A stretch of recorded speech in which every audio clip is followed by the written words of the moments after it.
Thanks everyone for joining. We're about to get started. Some folks are still going to be trickling in, but I'm going to go ahead and share my screen and get this webinar started.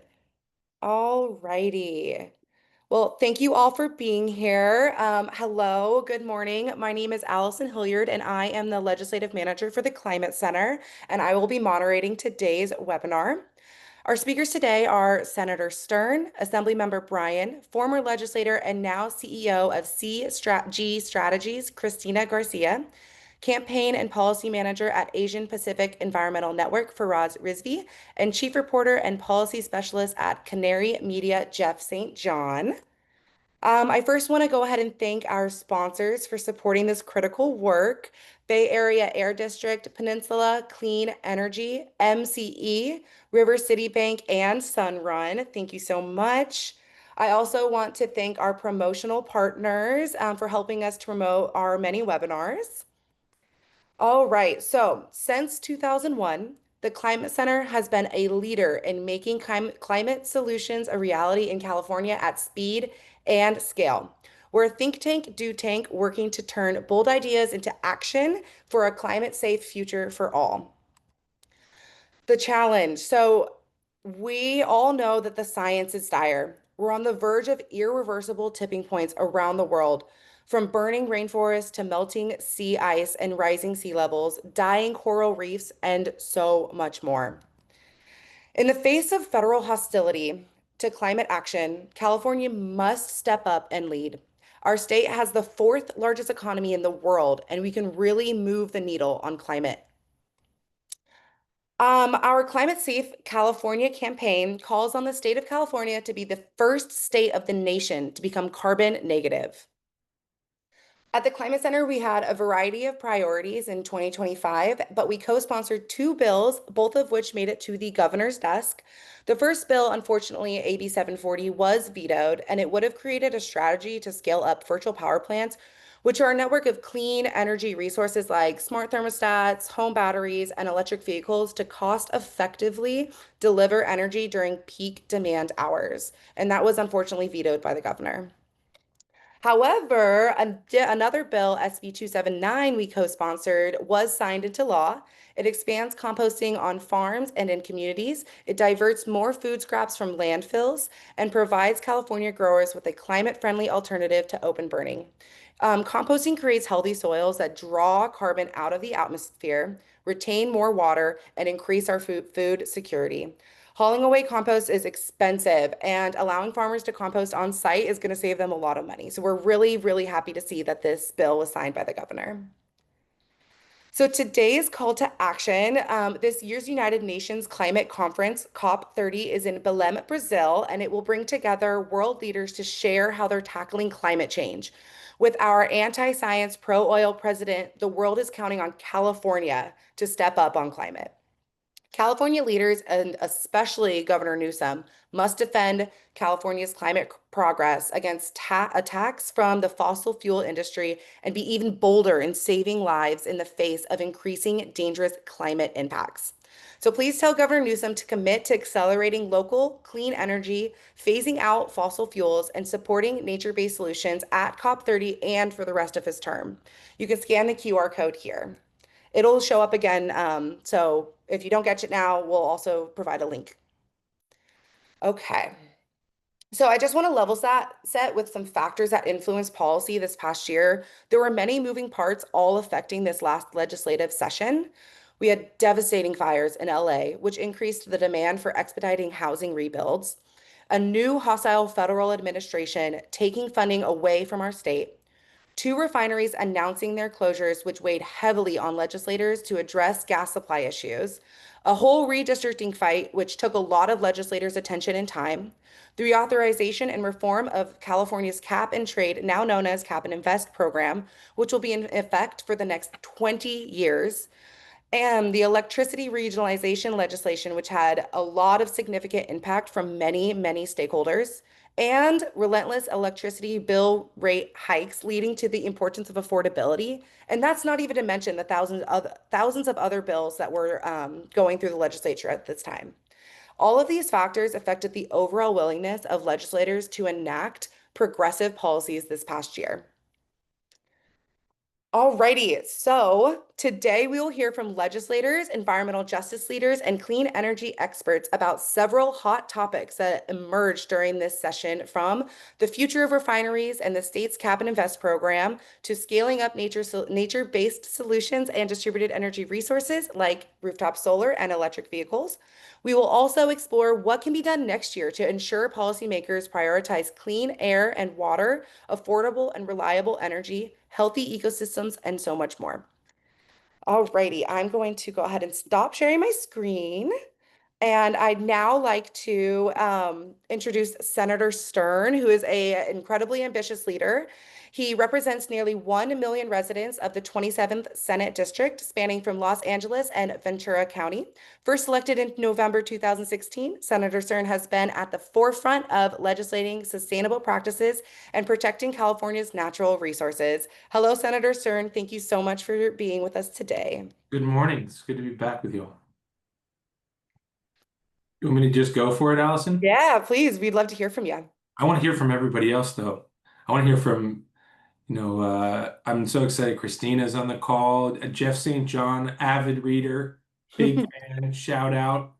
And in addition to your policy team, also, I saw some of Brian's here. And I think just, on that note of having someone like him on the call and the way you all operate, my biggest advice right now, or my biggest focus, is just being strategic and not performative. I think it's a very dangerous and existentially, I mean, if it wasn't existential before, it really is now. And it requires us to approach things knowing that there's sort of a giant bad faith actor on the other side. And so no negotiation's a normal negotiation. And so when it comes to, what we anticipated the world to be, I think we really undercalculated back, before this last election, this last federal election, of what our counterparts would really do. Like, how much would they really wreck all our mobile source strategy? Would they really put like $50 billion in highway funds even at risk next year because we're not meeting the Clean Air Act? Would they really cancel even things that we sort of liked, sort of didn't like arches? Had some questions about huge infrastructure deal for industry. There's such a willingness, a sadism to how this federal administration operates when it comes to climate, that we can't think totally logically anymore. They will do things that are even not just immoral, but like anti-markets and hurt themselves, right? You've even seen industry players start to realize, okay, if we cast our lot with that team, what do we put at risk for our stakeholders and our shareholders, right? And so even the oil industry itself is looking for stability in California. It's a strange position. So while we're on the back foot in some ways with stakeholders and battling with the chamber on various issues, or we may fight with the utilities on any given issue, I think just in general, I do sense a deep hunger for some kind of rational, practical stability. And so that was some of the work we had to do last year, right? That wasn't always as glamorous and didn't always feel visionary, right? Codifying the cap and trade and renaming it cap and invest and structuring that. There were a lot of big ambitions for how to reform that. It ended up a lot like it is. And I think that's really because we can't freestyle too much at this moment.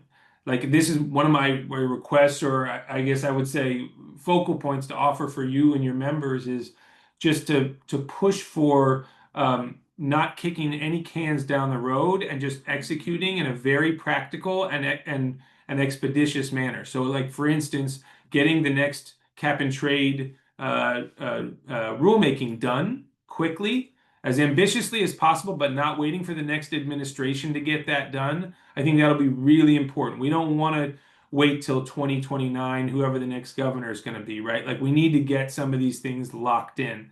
So that's really been, that's my focus, at least at this point, is how to just execute and go forward and get projects built. The market and the investment climate is really dangerous at the moment. And so if we can kind of create a beachhead here in the West, I think whether it's on things like vehicle to grid, and electric vehicles starting to take on a role not just in our power sector, but flowing over into other Western states that maybe you don't announce as clean energy policy, but because now we have a grid alliance of some sort Mhm. taking shape through the regionalization effort, there's going to be an openness to new clean energy technologies that there wouldn't normally be in a red state, but it's a little more under the radar. I guess we got to be loud here, but we got to be open to other partnerships that we didn't normally think about in the coming year just to survive. And I think that's true on the international front too. That was the last thing I was going to point out. So I'm going to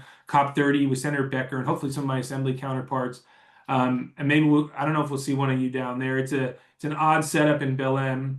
We're going to Rio though in advance for a subnational effort that I'm most excited about, frankly, because the COP process is one thing, but I think the subnational action and being able to hook up with other jurisdictions around the world and really push forward. I'd love to spend more time working with Climate Center on thinking internationally in a much more sophisticated way than we've done so far, which is like more of a sort of a skeptical eye at things like international offsets, and then sort of a performative eye on international engagement, like we go and we go to events and yada yada, but like it's not real. How do we bring that into a more focused thing? So, whether it's coordinating our emissions trading or emissions disclosure with the Europeans, Australians, talking to the UK more concretely, following up on these MOUs with countries like Brazil, subnationals in the Yucatan, the Canadians. We met with the Quebecois last night.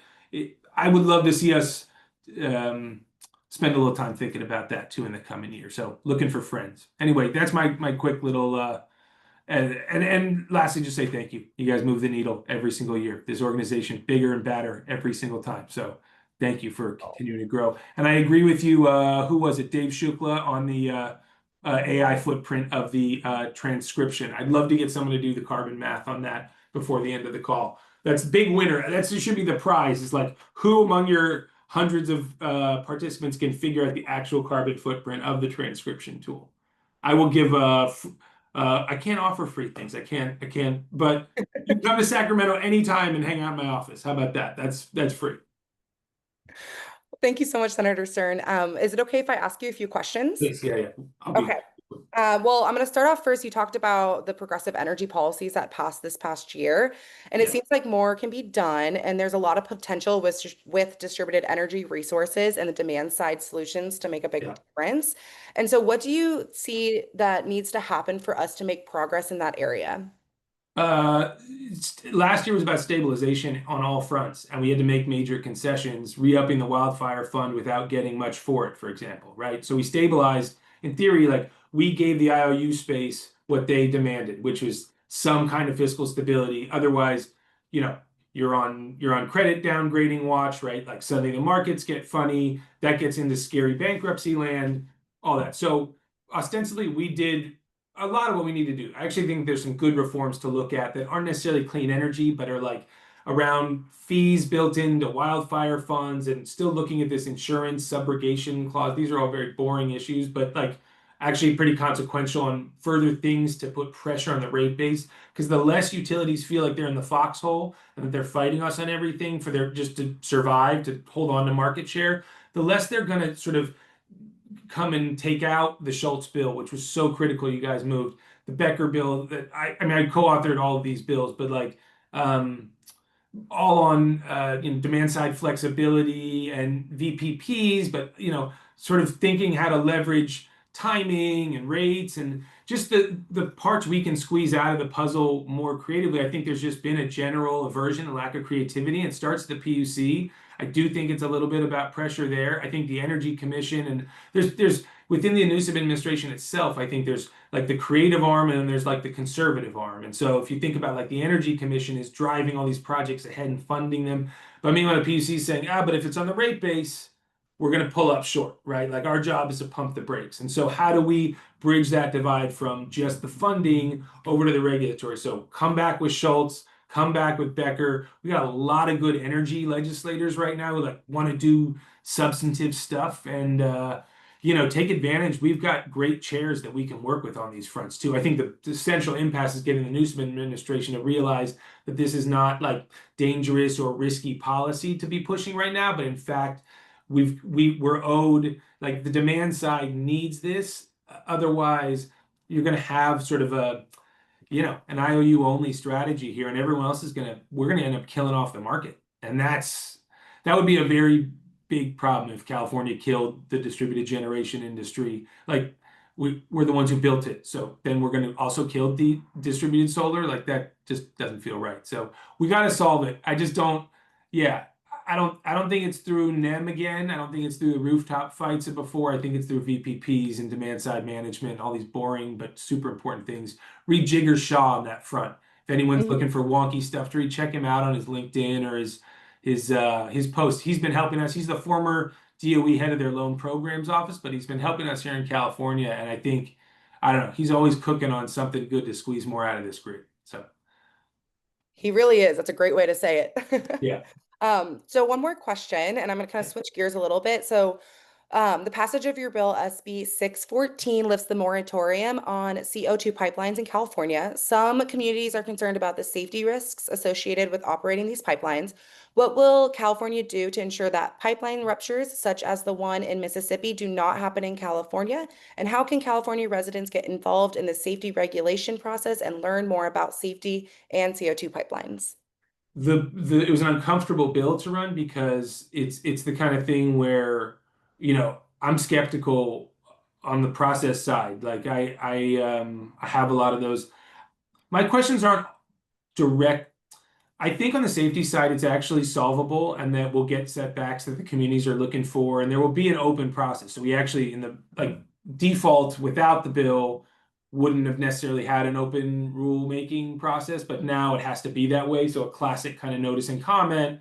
Um, there will be CEQA analyses. There will be conditional use permits from a local government. So there'll probably be like three big bites of the apple. So I think a ton of process now, but and opportunity to comment. I think focusing on project integrity is just as important as how some of these supercritical pipeline projects work, just because the pressures on those aren't anything dramatically more than what we deal with gas infrastructure. Now, as somebody who's had gas infrastructure blow up behind their whole community and poison everybody, like, don't trust gas infrastructure either, right? So there's some really important, like, engineering stuff that has to be done on things like odorants and detection and pushing them on whatever fluvial dynamic modeling and making sure they're tracking the airflows. So we're going to kick the tires super hard there. But also, like, I don't want to see us push ahead just every old project. I want the serious first in class best stuff going. And so I look at a few of these out there. They already were invested in by the Biden administration, but projects that I think are have done enough homework and show permanence. Because, I mean, if you can't show permanence on the sequestration side, which isn't the pipeline piece, right? It's where it goes. But if you can't show permanence, then that's the part where CARB's going to be important. So you all weighing in on that CARB rulemaking and really getting solid standards in place, that's as important as implementing the 614 piece. But look, there'll be a lot of process there. I do think we got to do a few projects, and I do think we got to get our heads around, like, do we want the Lebec cement facility to be able to, like, go pump into an old oil field that they could either leave open or cap with carbon and, like, turn into rock essentially underground? Like, I want to give CRC a shot to do that project. I don't want to give anyone a shot to do that project, but I want to give, the cement, like, the folks at Lebec who won the DOE grant and CRC a chance. And so I think it's like, for us as enviros, being choosy and selective about who the operators really are that we're going to take a shot with, and then who we just don't trust, and where we're like, we're going to jam you up. And you've seen what happens at Chevron facilities or down to Assemblyman Bryan's district when, some of these operators are misbehaving. So anyway, I think we do have to, I want to say pick winners, but uh cream of the like, when it comes especially to CCS related stuff, only a few get in, and they should be best in class. So anyway, I probably talked too much. Thanks.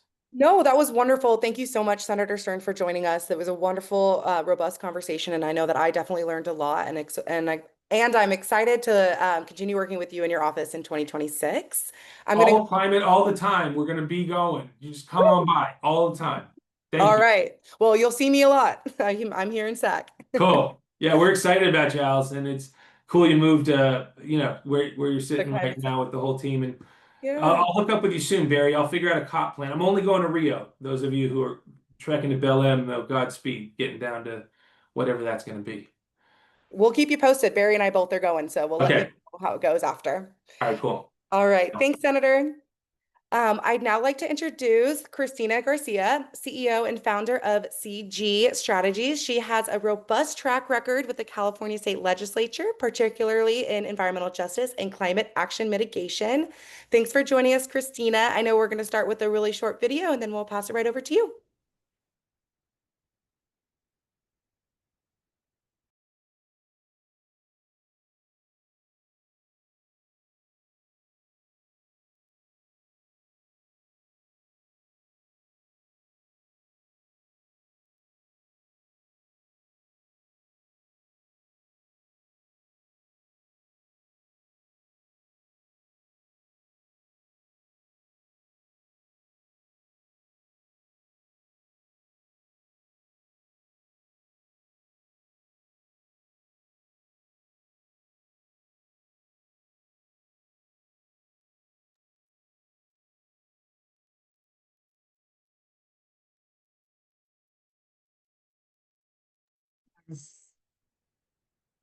Was audio, I think, to that, but that's okay. I'll pass Um, it to you, Christina. Thank you. we'll drop the link in the chat for folks to hear it later on their own time. And you can we no we will drop because of time in there, so we have a full program. How about we drop the video link in the chat? You guys can hear it later. You'll get the gist of the video with my comments actually. It was just a little preview for what I'm going to be talking about, which is nature-based solutions today and the work we did this last year with the coalition. Um, and so thank you for having me. I really appreciate the opportunity. I've been in the background for the last 2 years. It's kind of nice to come out of the background and come back forward again after leaving the legislature. So I appreciate the opportunity. Um, so California has been facing a compounding crisis of affordability, as our senator just spoke about, and as Allison spoke about, and that framed a lot of the discussion this last year in the legislature. We've been talking about housing and insurance, but really at the root of all of this is climate change, which has been fueling wildfires as we started the year, as we saw floods and heat. And so today I want to talk about how we educated the legislature on natural working lands and help secure the inclusion of it as a priority in GGRF, or Green Gas Reduction Fund, and how that's the foundation to position us to meet the ambitious AB 1757 targets. And a number of you who are here today have been working on this since 2022 or before, and I want to thank you for those works. But just a refresher in case you need, AB 1757 was passed in 2022 as part of our climate package. And it requires state agencies to set ambitious targets for nature-based solutions to help achieve carbon neutrality by 2045. Specifically, it mandates the creation of a plan to quantify the climate benefits of natural and working lands and requires California's natural resources agencies to track progress on these targets. And so these targets have been created. There's over 80 of them out there. Uh, and we want to make sure that we implement them. And so the hard part now is how do we fund this? And so with the transition in the legislature, with the transition in leadership, we felt that the first thing we needed to do is to make sure we educated the legislature out there. And that's the first step that we did out there. And we wanted to make sure that people understood that it's there, it's in our backyard, and it's the simplest, it's the most affordable solution. And we're talking about our forests, our wetlands, our farms, our city parks that we have out there. It's that green space that's around us all the time that we're not thinking about. And so while we have these technology advances that some people think are sexy, are still underdeveloped, are very expensive, we have these very affordable solutions that are here at our fingerprints that are proven to be the best solutions out there. And so we got out there and we started educating. And we didn't do any advocacy. Our first step was just let's just educate and explain what natural working lands are and what the benefits are and what they deliver. Forests can absorb carbon, wetlands can buffer for floods, farms that build soil health, and rangelands that store water and sustain livelihoods. And so we were grateful to have a great coalition that went out there, just started stomping the grounds and knocking on those doors and doing the education and sharing the great stories of the work that has been going on around the state for a while already. And so we were able to link this directly with the priorities of the legislature. And so our senators talked about being strategic. And so the first strategy was saying, how do we link this to current day priorities in the legislature? So one priority was affordability. And so natural working lands allows us to reduce disaster recovery, allows us to reduce energy costs, and also allows us to reduce healthcare costs. Another priority was housing. Through natural working lands, we could also be reducing cooling costs. We could be reducing wildfire costs and flood risk.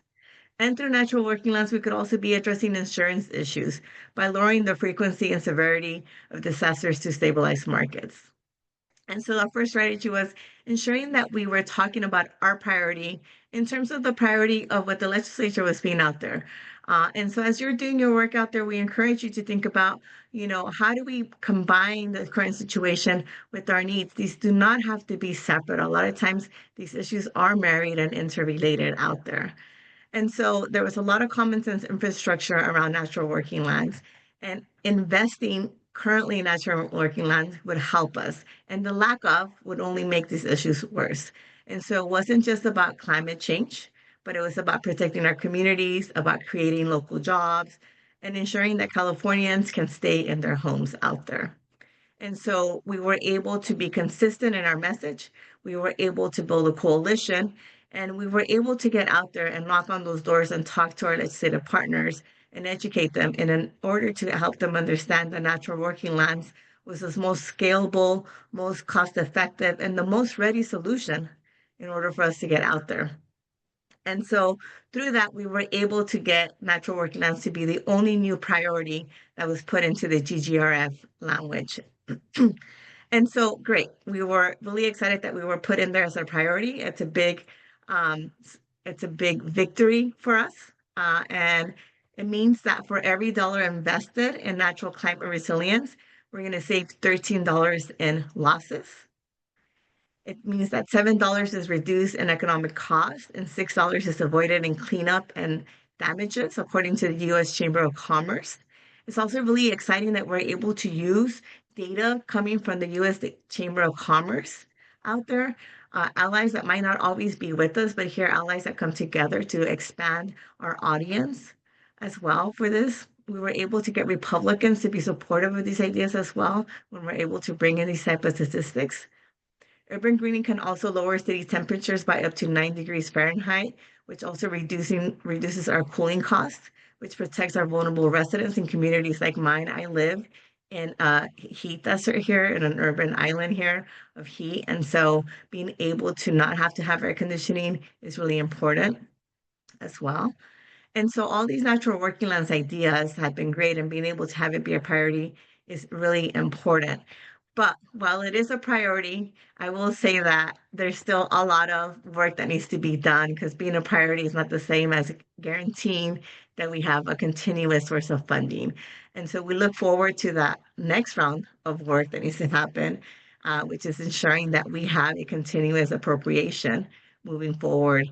And so the next chapter in the work from this coalition is working with our partners, working with all of you to ensure that as cap and trade, now that it's been reauthorized, that as it stabilizes, as the funding grows, that we are able to secure long-term funding for all of these strategies and for natural working lands out there. And so this is one of the only items that's a priority in GGRF that does not currently have a continuous appropriation.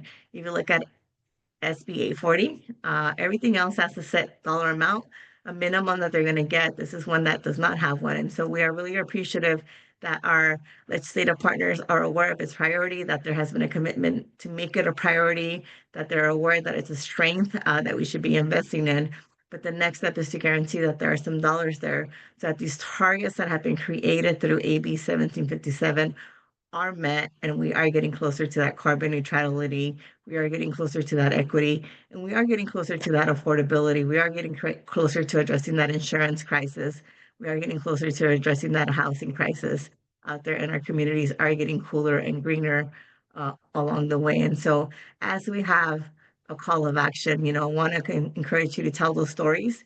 Want to encourage you to tell the stories of how natural working lands make your community better, but also want to encourage you to fight for a continuous appropriation for natural working lands, which is again the only priority in the legislative language that doesn't have a secured continuous appropriation at this time as well.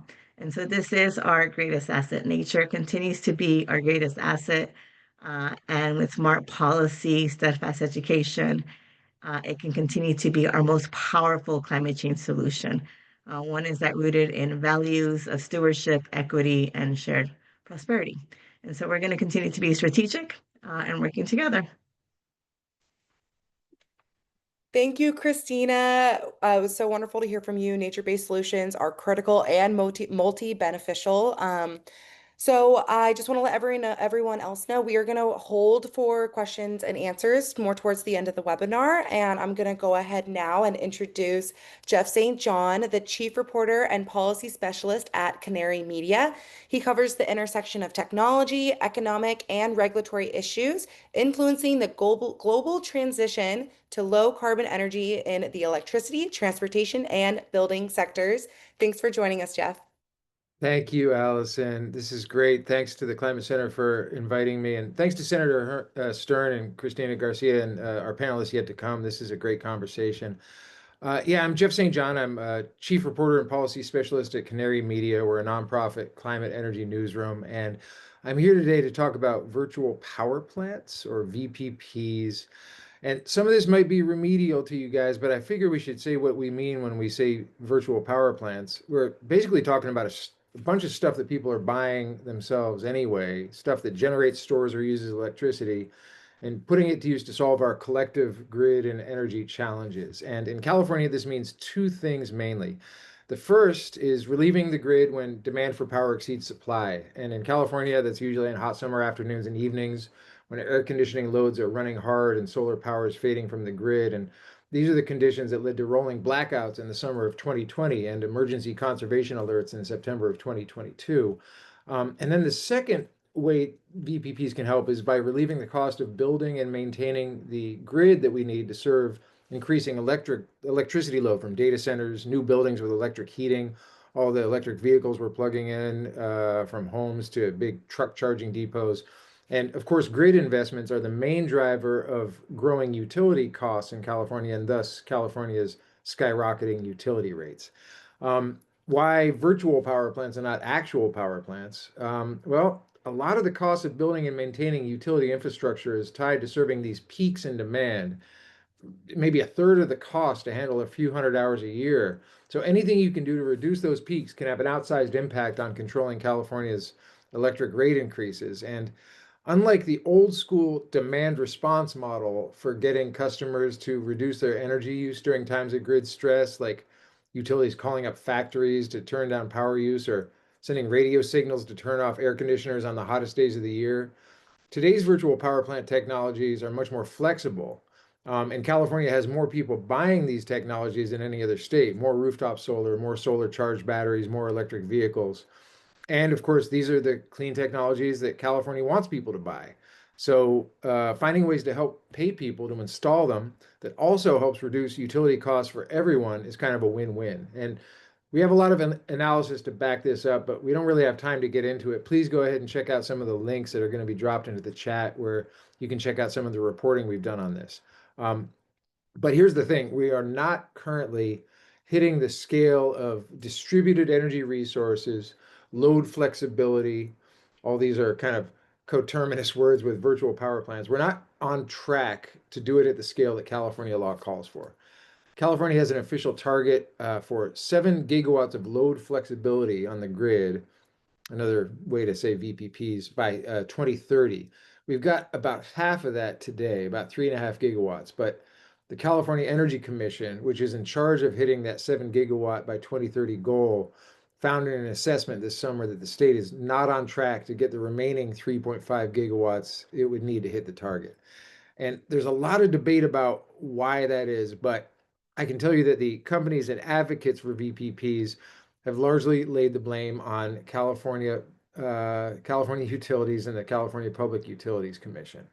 Fair or not, these groups argue that pilot programs have been kind of petering out or having their budgets clawed back or canceled, and that the kind of mainline programs operating under the aegis of the state's large utilities are just too complicated to build a business on, and that they've been kind of burned by kind of over-promising and then getting stuff clawed back. I think it's fair to say that utilities and the state grid operator have different perspectives. I think there's been fair cop that it's possible that some of the VPP or demand response stuff of the past has not performed to spec, but there's also a lot of questions about whether or not we are properly measuring the way that these demand response or VPP resources are being dispatched. And a lot has changed since we started doing this stuff more than a decade ago.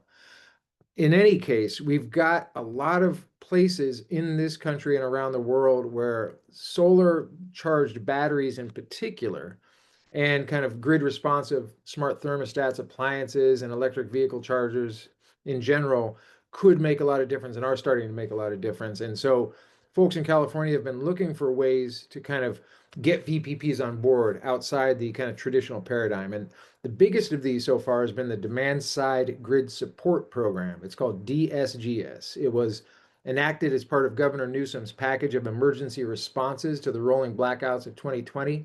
It's run by the California Energy Commission, not the Public Utilities Commission. And it's grown really fast, particularly option 3, which set up fairly straightforward payment structures for solar charged batteries to be able to discharge their power back to the grid to relieve stress on the grid. Participants in the program estimate there's about 700 megawatts of battery capacity in this program.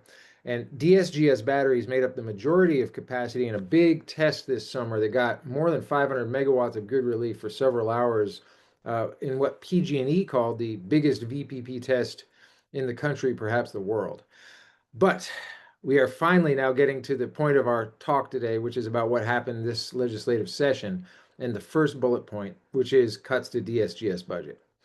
DSGS is funded through the state budget, and it got its budget cut last year.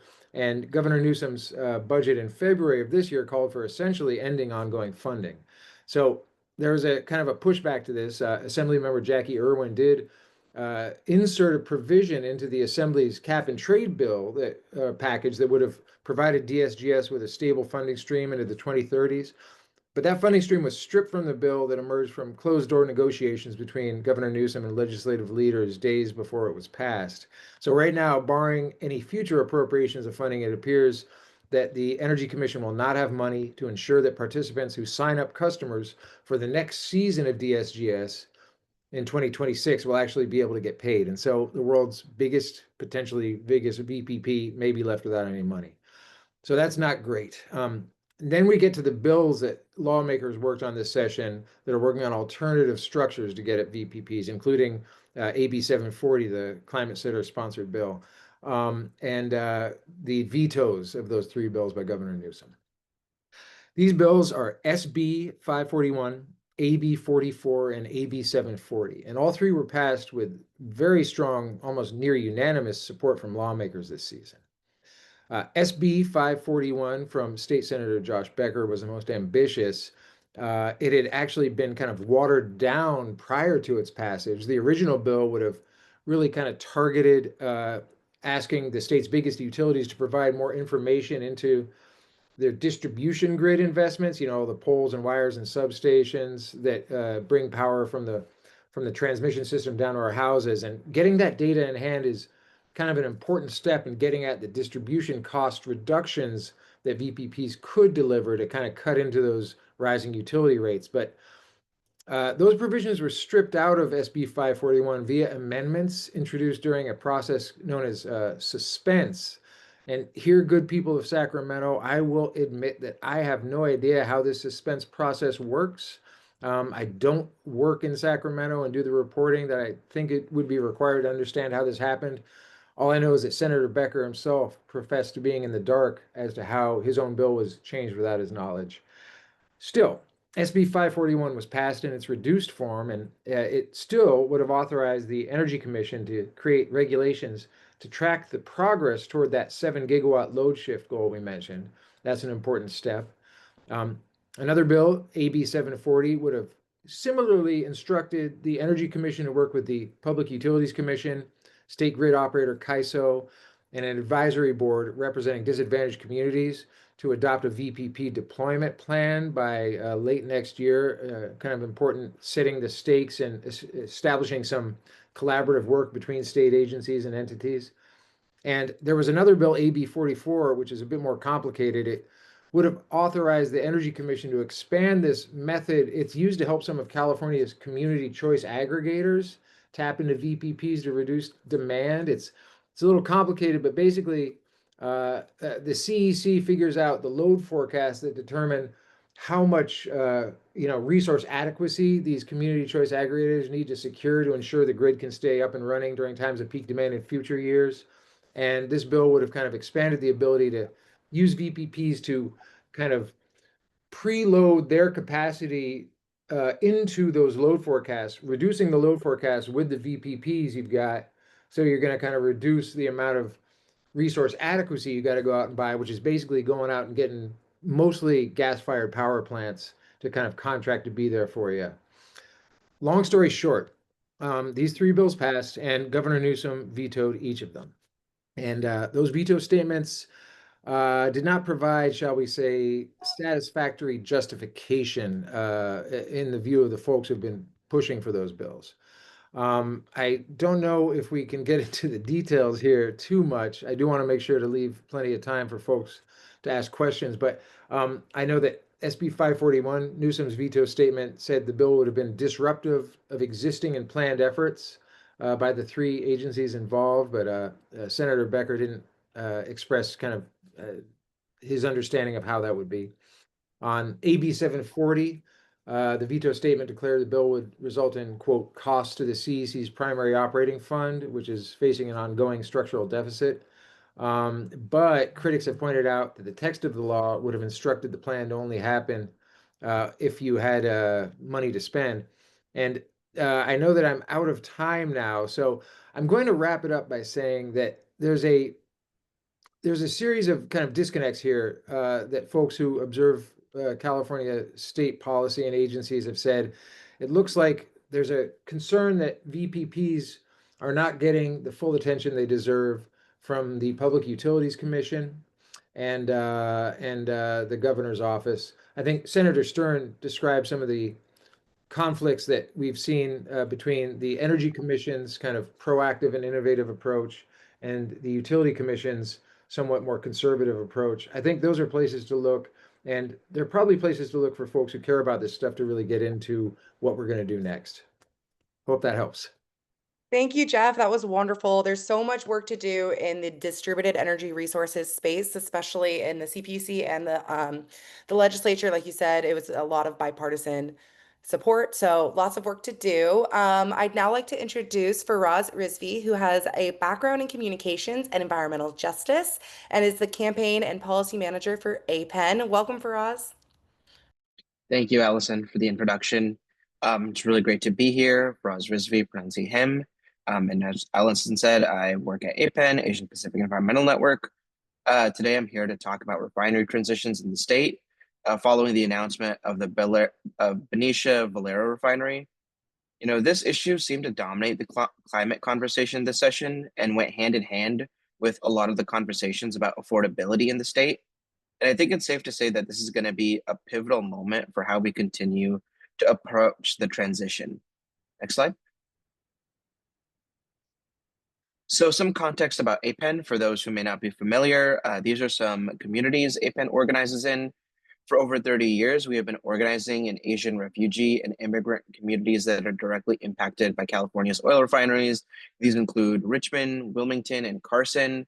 So as you can see in the Cal Enviro screen, these are overly burdened by pollution, working class communities. Next slide. And so, refineries are a major source of local pollution, which is part of why we, organize in these areas and why this is such an important issue for our communities. And, just for example, in Benicia, where the Valero refinery is and just announced its closure, cancer rates are much higher than the rest of the state and Solano County, including a breast cancer rate nearly double that of the average Californian. So this is a really important issue in terms of the health impacts that our communities face, and is going to continue to be an issue regardless of whether refineries operate or not. Next slide.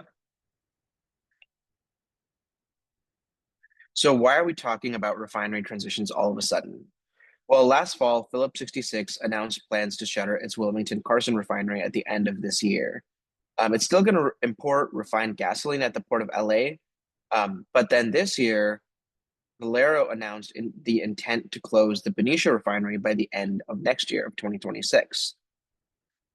And these unplanned closures shocked many legislators and regulators and is a clear indication that we need a managed transition away from fossil fuels. And so to explain a little bit about the concern that why this shocked regulators and legislators is that when P66 announced its shutdown, there was still enough slack in the system to meet California's demand for gasoline and diesel. But the math around that became very complicated when the Valero refinery announced its shutdown. Next slide. Oil companies started using this refinery closure issue and the threat of gas price shocks that would come from a lack of adequate supply in the state to, push the legislature to roll back decades of progress on health, safety, and the environment. And I think, we all saw so many of the communications ads that were, put forward by WISPA that were trying to blame the state for the refinery closures. And next slide.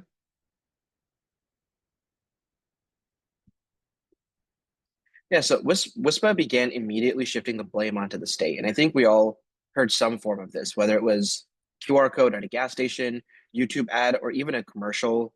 The myth was that California's stringent regulations are driving up costs and pushing refineries out of the state. And excuse my phrasing, but that's really a load of bull. The reality is that big oil avoided basic investments in their infrastructure and cut corners on health and safety for years.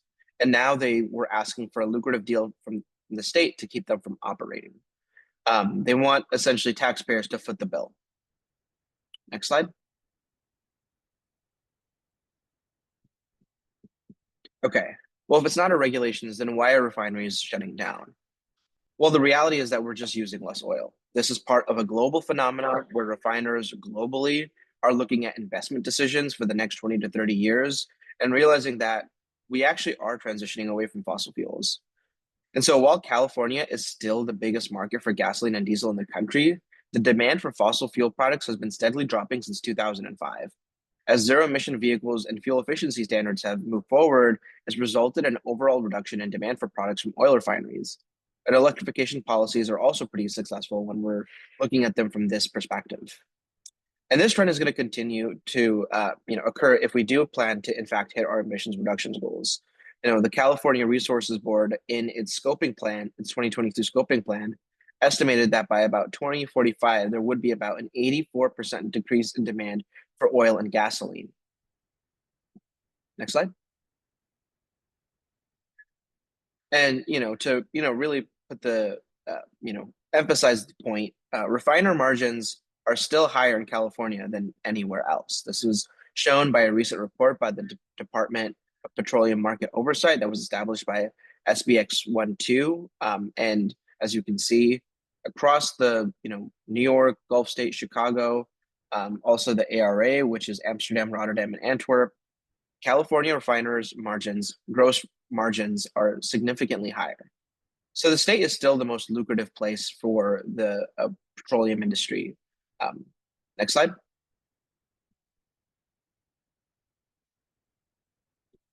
And going back to the Benicia Valero refinery, I talked a little bit earlier about some of the health impacts that have happened to the local community because of that.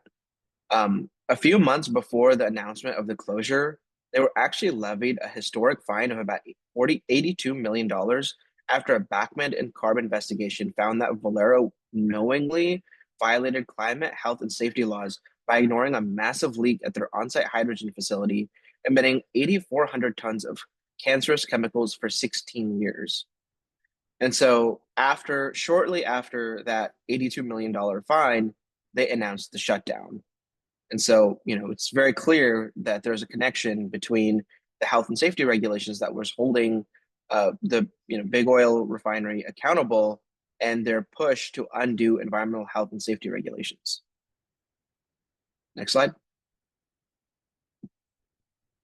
So environmental justice communities sprung into action with a coalition of organizations based on many diverse regions of California, not just refinery communities, but communities impacted by oil drilling on the Central Coast, refinery communities in the Bay Area and LA, and communities impacted by oil extraction in the Central Valley all came together to call out this attempt to roll back regulations from what it was, a shakedown. For years, oil companies raked in profits by cutting corners and choosing stock buybacks, instead of investing in upgrading their infrastructure. And as the questions around affordability swirled in the state, big oil threatened refinery shutdowns that would further raise gas prices unless the state gave them a sweetheart deal to maintain their operations, things like bailouts, rolling back health and safety regulations, or gutting environmental protections. Next slide. So this is the broader context, and this is the legislative wrap up. So the question is, how did regulators and legislators respond to this huge issue? Next slide. So Governor Newsom sent a letter to the CEC directing them to develop a series of policy recommendations to tackle the supply issue. The CEC developed a process where different stakeholders came together to develop a holistic approach to this issue. And the June letter from Sivagunda laid out a 3-bucket approach to dealing with what he termed the mid-transition period.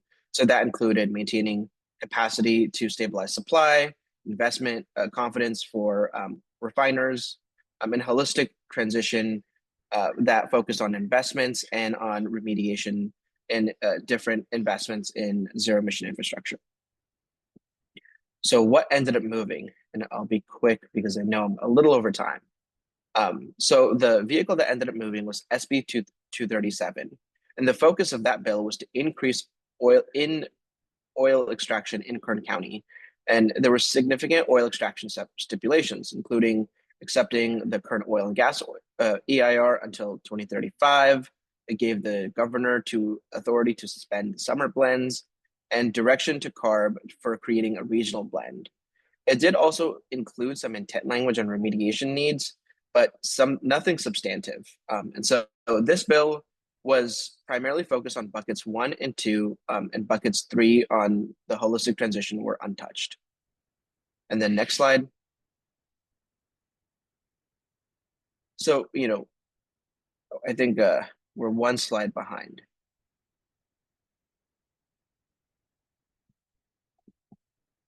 Yeah, so refinery communities, for refinery communities, bucket 3 was untouched.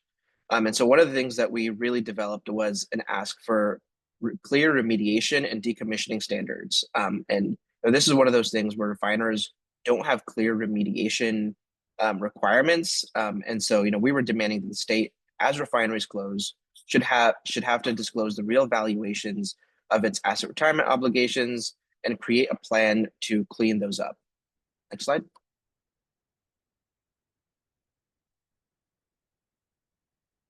So refinery communities and allied advocates have called for the state to plan ahead for refinery closures. And instead of having an abrupt, chaotic, and unjust transition, we can actually prepare for an equitable transition that prioritizes investment and protections for the most impacted workers and communities. Thank you. Thank you for Roz. That was incredible. So much insightful information about what's going on in our current oil and gas industry and what happened this past legislative session. We have a couple more minutes before Assemblymember Bryan joins, and I had a quick question to ask you before I introduce him, and the question I have is, what do you see as a next step to working on bucket 3, the holistic transition? Yeah, I think that's a great question. I think there are a number of things. I think one is continuing to prioritize investments in environmental justice communities to prioritize a just transition to zero emission vehicles. For refinery communities, it's also having a clear plan for refinery phase out and eventual decommissioning requirements. And so this is something that I could speak. I wanted to speak to a bit more in length, but because of time constraints, couldn't. But for refineries, they're kind of unique amongst all energy infrastructure in that there are no clear standards or agency timelines for refiners to have safe decommissioning and remediation plans.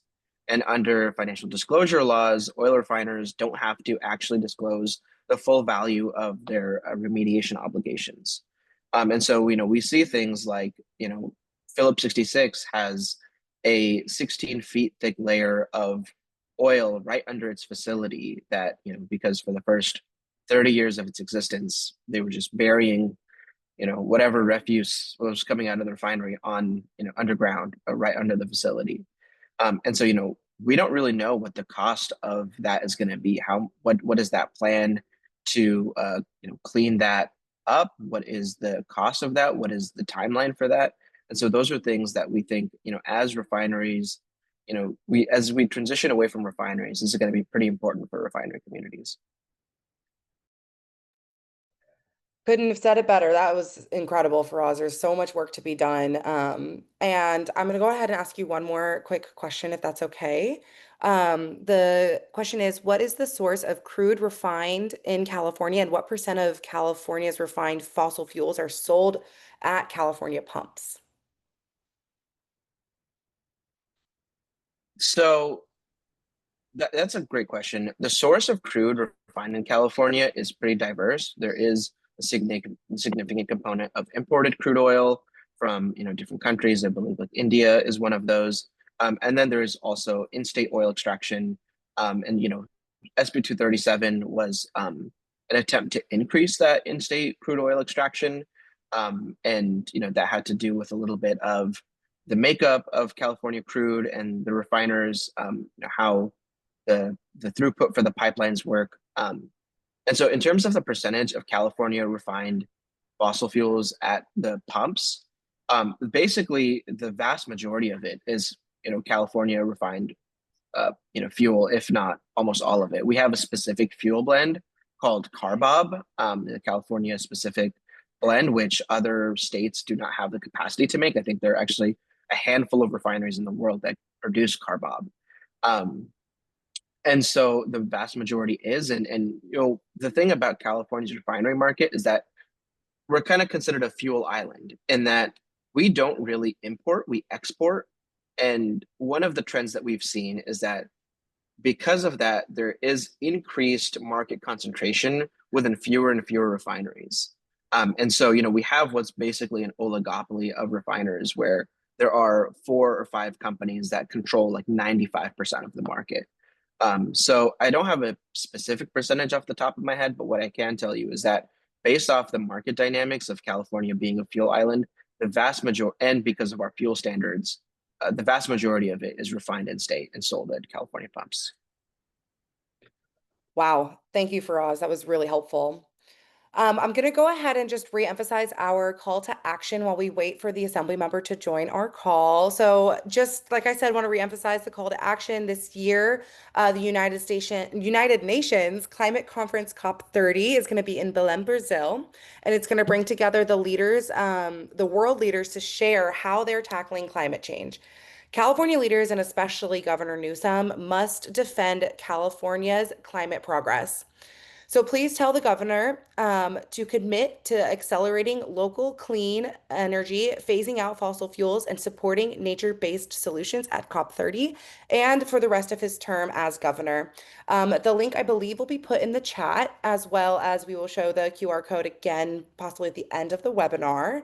And I just want to really emphasize how important all of the conversations we've had so far are, from Senator Stern giving his robust overview and a lot of the details of what we can do moving forward, with Christina talking about nature-based solutions and natural working lands and how we can utilize these multi-benefit resources to really make and move the needle on climate in California.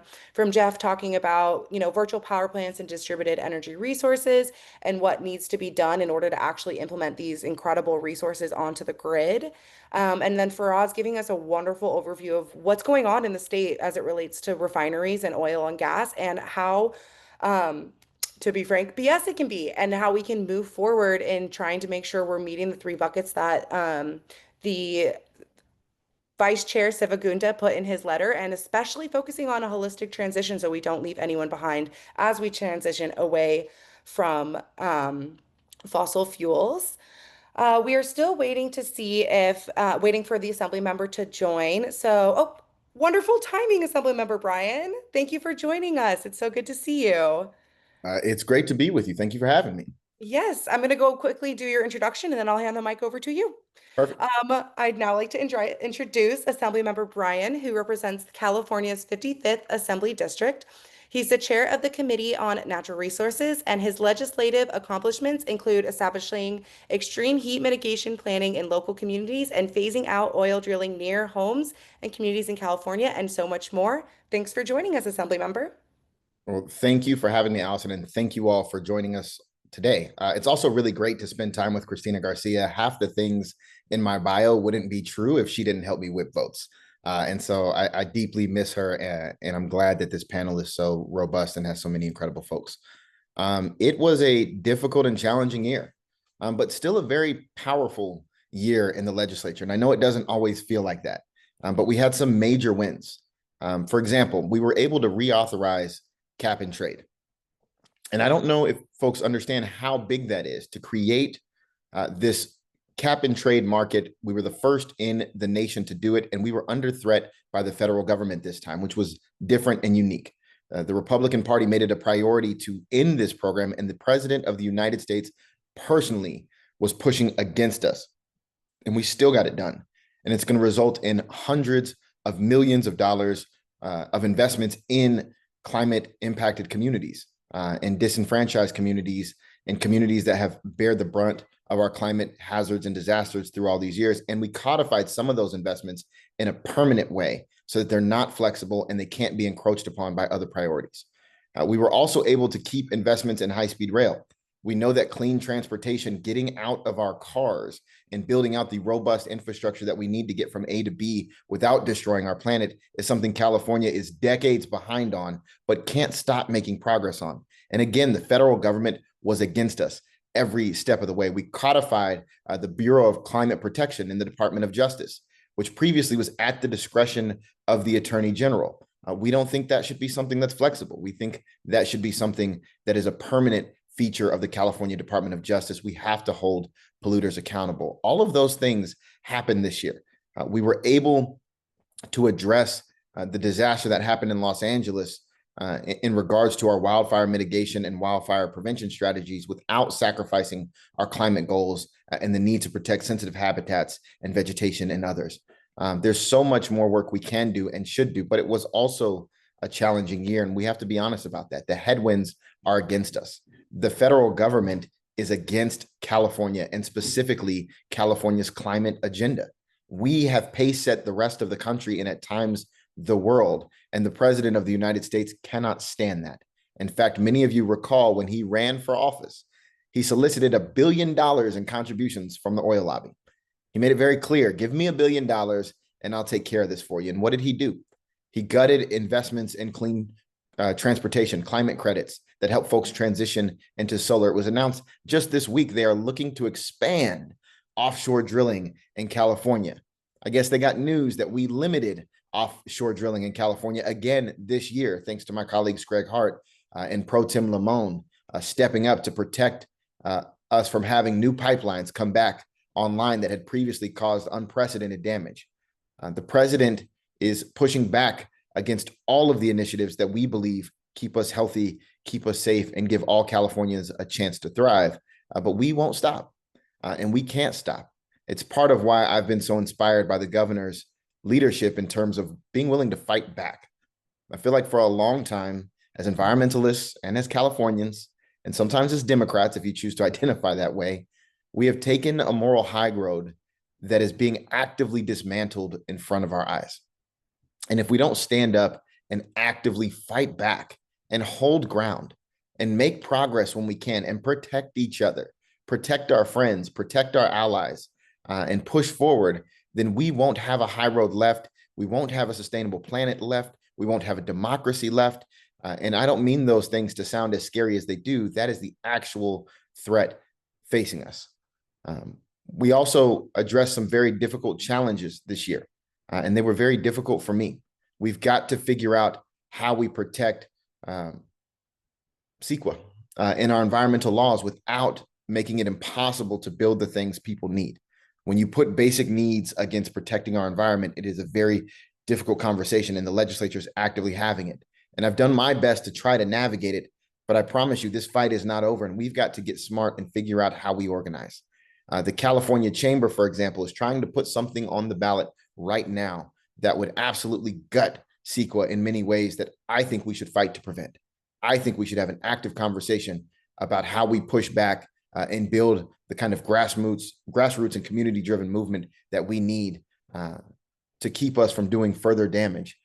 Just because the federal government has shifted its posture doesn't mean that California needs to capitulate. We have to continue to make that progress. And that is what I'm interested in partnering with you all in the coming year. I would love to know the strategies that you are thinking. Please reach out to my office. Please make some time with me. Let's continue to move forward together. And thank you all for having me. Thank you, Assemblymember Bryan. I'm going to ask you a couple questions if that's okay. Sure. So, what do you, Assemblymember Bryan, see as the biggest hurdle for California's climate priorities this next year? I know you kind of touched on it a little bit, but just curious within the California legislature, what are some hurdles you see for next year? Yeah, I think CEQA is still under attack, right? And I think there are righteous conversations about how long it takes to build things, how difficult it is to build things, how sometimes the basic survival needs that folks need that require us to build things run into conflict with our environmental laws. CEQA at times has been abused and misused, but that doesn't make it a bad thing.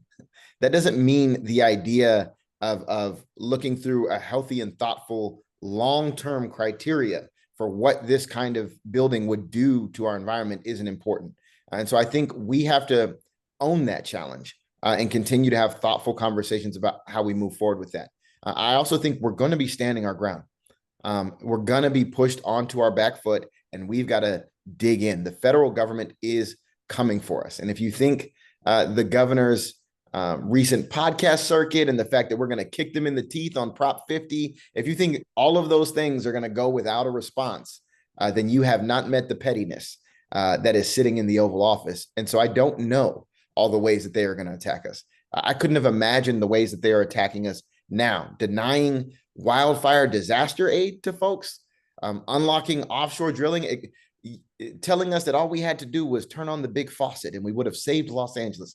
I mean, it is insane what has come at us this year. And when none of those things worked, they sent the military into our streets and ICE to steal our neighbors. And we stood strong. And so I can't fully predict what's coming next year, but I know it's going to take all of us to push back on it.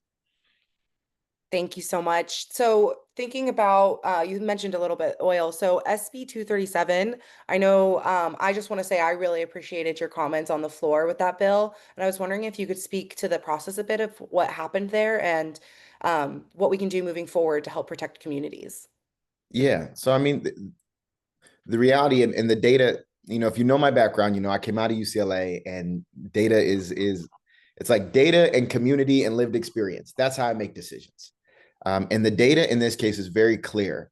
Our demand for fossil fuels is going down in California rapidly. We are making the investments in clean transportation and clean energy. We're building walkable communities. We're doing the kinds of things that allow for our demand for oil to go down. Now, what's challenging is our supply of oil in California is going down even faster than that demand. And so that's part of why we have an imbalance. And so when a refinery has unexpected maintenance or blows up in our community and offsets the market, it causes tremendous price spikes at the pump. And then it takes significantly longer for those price spikes to come down. And the only alternative is to import more oil or to drill more. None of these are good conversations. And I would like for us to just make rapid investments in clean energy and clean transportation and getting folks out of their cars, especially poor folks who commute the longest to drive into cities that they can't afford to live in. That's a much longer conversation. But the basic problem we were trying to solve is that our supply is going down faster than our demand, and we have to manage it at more of a parallel decline. Otherwise, we're going to run into new challenges and new headwinds that question the integrity of us reducing supply and demand at all.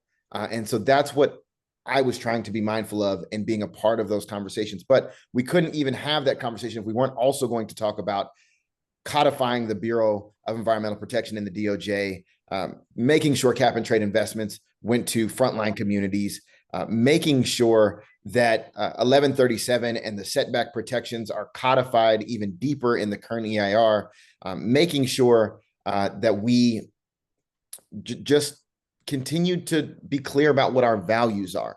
When we're solving a big challenge, we have to be clear about what our values are so that we don't lose ourselves in this back and forth process where we don't know who we are. And I understand if some folks aren't sure if they know who we are or who the legislator is, but I am very clear on who I am and the work that we need to do. And so this was a very tough year and a challenging year, but I tried to navigate it with community in mind every step of the way. And that was very clear in all of your committee hearings and on the floor. I really appreciated all of the comments that you made throughout the year. And just want to note that I personally took note of all of the things you said and really appreciated it. Final question for you is I'm curious as we're talking about, the future for this next coming year in 2026, are you able to speak about some of the climate priorities that you might be focusing on for this next session? If I'm going to be super honest with you all, I have been like knee deep in Prop 50. Fair enough. and in about a week, when we just crush it at the ballot and California stands up and let our voice heard, I can finally like come up for air and look around and take my dog for a walk and call my mama. I'm actively building the bill package for next year. And so I can't say for sure what we will or won't do.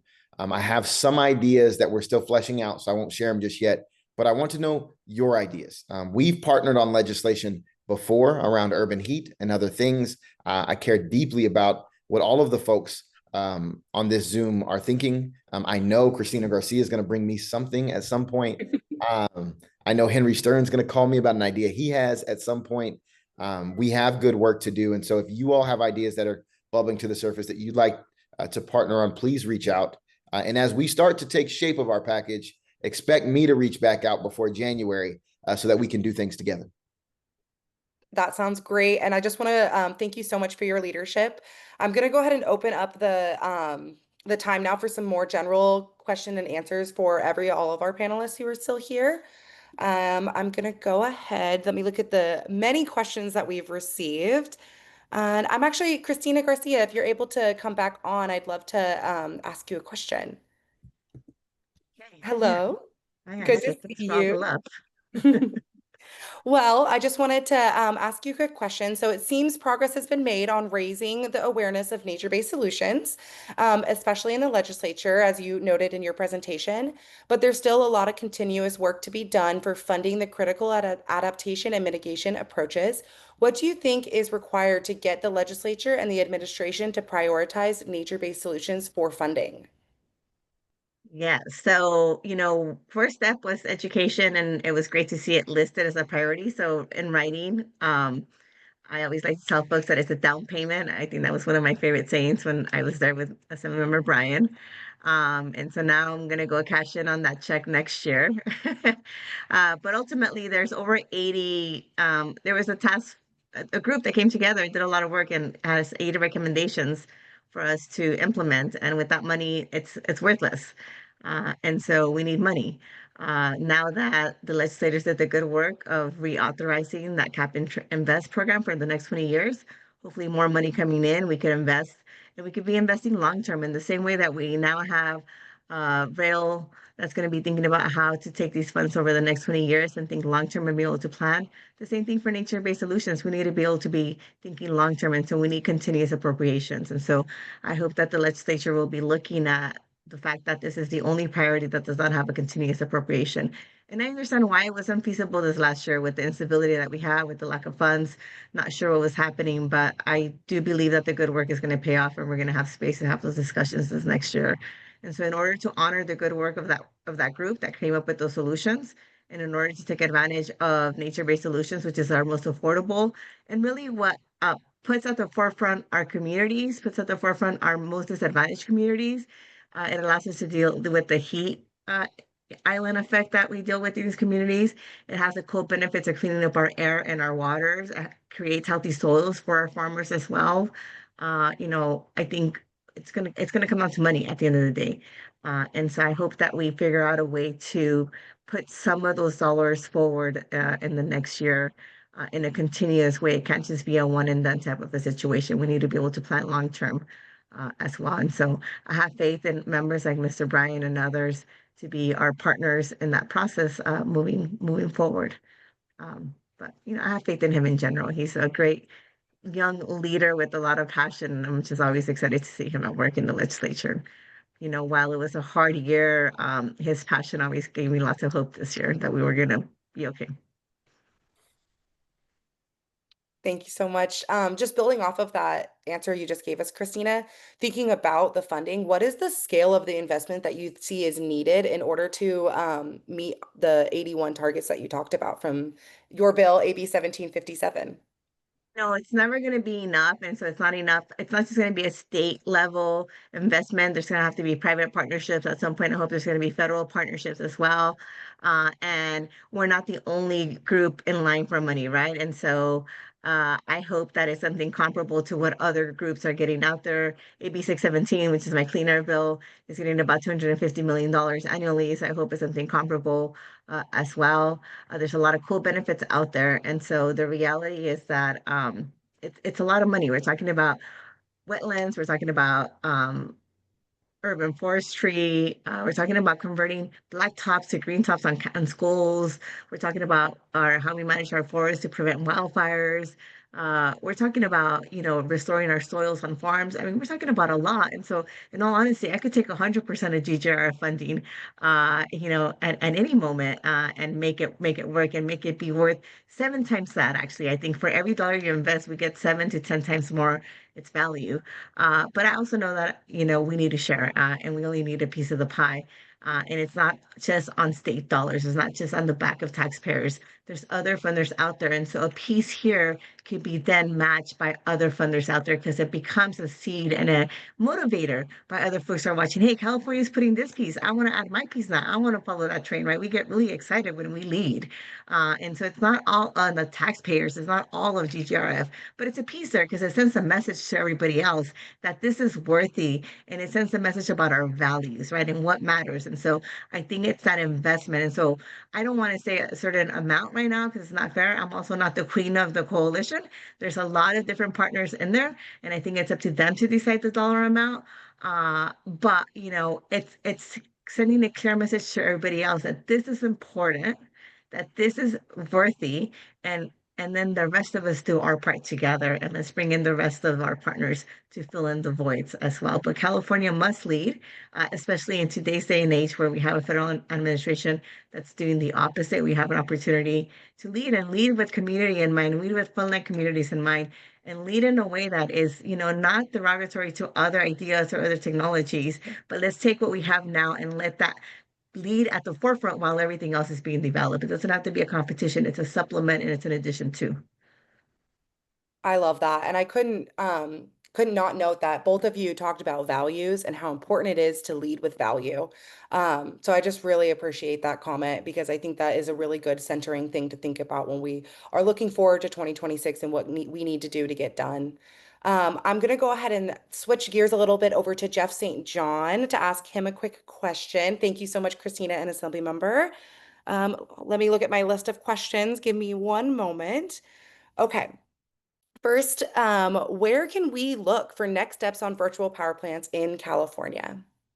Good question. I have run into some folks in the kind of VPP business who have told me that they are busily working to try to find ways to bring some funding to the demand side grid support program. That's the 700 megawatts plus, more than a gig if you include the smart thermostats and other stuff managed by the California Energy Commission. I look forward to learning more about that. As I think Christina said, there's a lot of folks who need a lot of money, and it's difficult to find.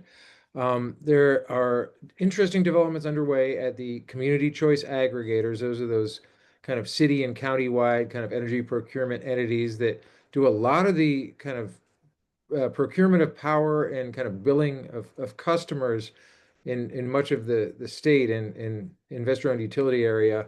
Um, just this week, Silicon Valley Clean Energy and Peninsula Clean Energy announced they're doing a big project with Lunar Energy, a startup out of Silicon Valley, to employ its distributed energy resource management system to kind of better optimize the distributed energy resources they've got. That includes batteries and smart thermostats and EV chargers.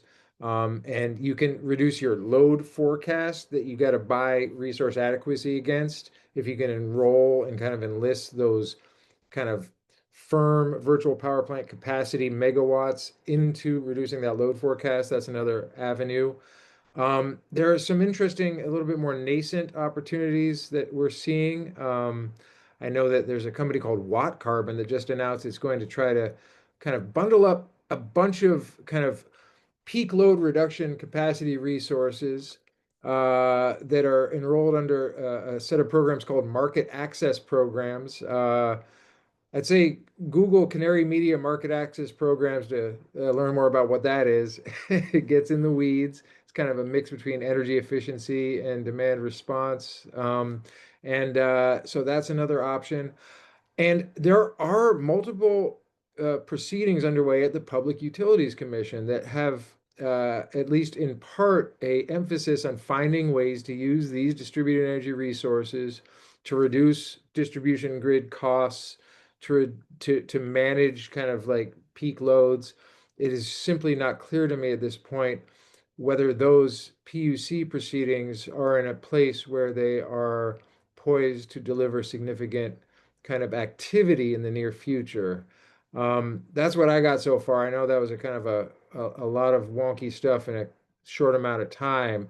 I welcome everyone who's on this call to suggest where else I should look.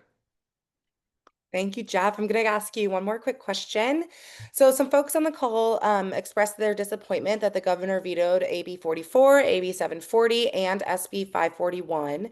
And they're curious if you have any insight into how these can be reintroduced in a way that won't have them be vetoed. Uh, I will confess here as to being the kind of energy policy guy, not the politics guy.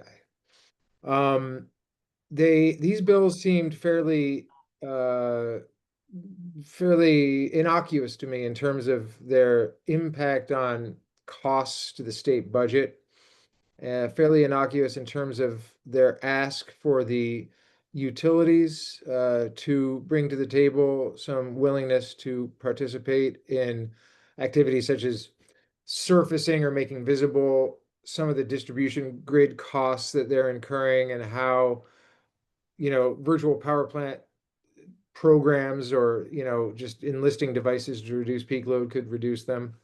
And I don't know where the kind of behind the scenes concerns with these bills is surfacing from.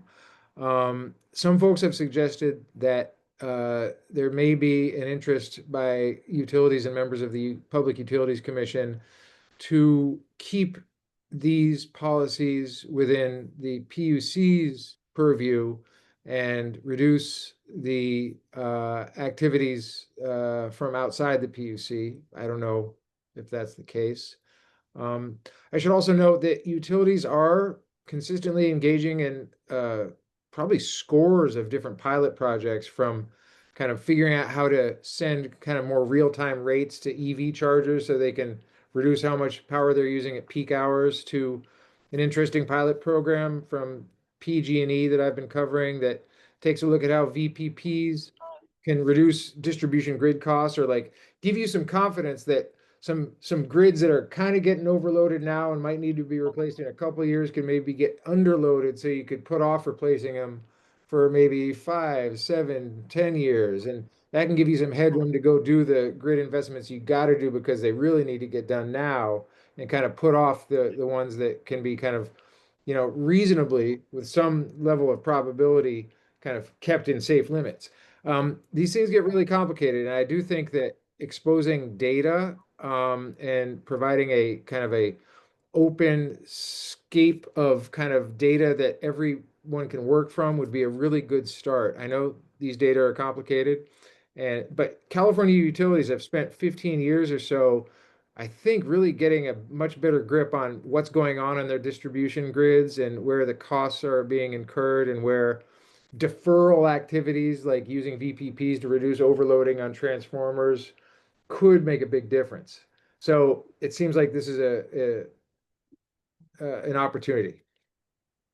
Thank you so much, Jeff. Yeah, it definitely is an opportunity, and there's so much work to be done in all the different sectors we talked about, especially distributed energy resources.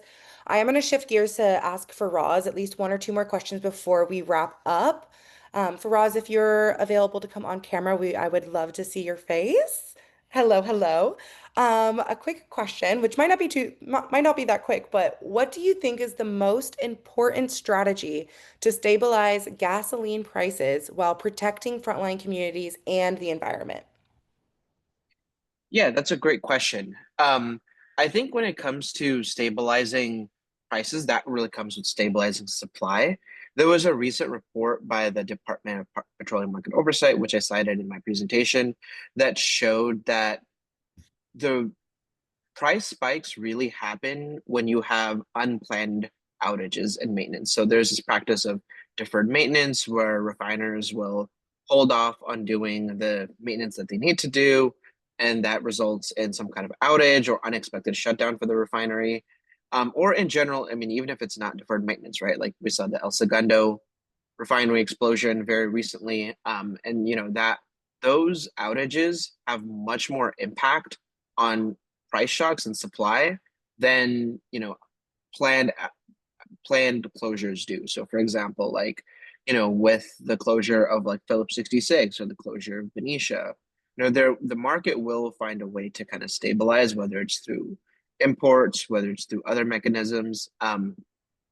There was a proposal that was by the UCS, Union of Concerned Scientists, which was a non-carb fee. It would allow the state to suspend or to allow non-carb, so gasoline that has a different blend than the California blend or different specifications, to be sold in California based off a certain fee. I think that is a way to make sure there's adequate supply. There's also the minimum inventory rule that was passed as the second part of the special session. I think that's ABX 1.2, or I always get them mixed up, SBX 1.2 and ABX 2.1. But having inventory and supply on hand would actually go very far to ensuring that we don't have those price shocks when we have outages. And so, one of the issues is that outside of regulatory requirements, there's no incentive for refiners to have supply on hand, because with price shocks they make more money. So when prices go up, their refining margins go up, and so there really isn't an adequate market incentive for them to have that. So we're very supportive of the minimum inventory requirement, and also some of these other proposals that would open up the market to not be controlled by this oligopoly of big oil refineries. Thank you so much, Faraz. I really look forward to working with you this next year, because I'm sure there's going to be lots of pieces of legislation that are related to this, and there's going to be a lot of work to be done. Um, I just want to say, wow, what an incredible and encouraging group of speakers, critical questions, and incredible answers. There's so much room for growth, and California has truly the opportunity to continue being a leader in climate action. And speaking of climate action, our call to action again is to contact Governor Newsom and tell him to commit to accelerating local clean energy, phasing out fossil fuels, and supporting nature-based solutions at COP30 and for the rest of his term. The link is in it should be in the chat. And then just wanted to let everyone know that this November, our Chief Program Officer, Barry Vesser, and I will be attending COP30 in Belém, Brazil. We're beyond excited to learn from all the other countries that are going to be there and to share what we are doing here in California. And we will have a webinar on COP30. It'll be taking place on December 18th, all related to what goes on at COP30 this I guess upcoming November. And we hope to see you all there. And I just want to extend my gratitude to every single speaker and all the participants today. This has been a wonderful webinar. Thank you so much.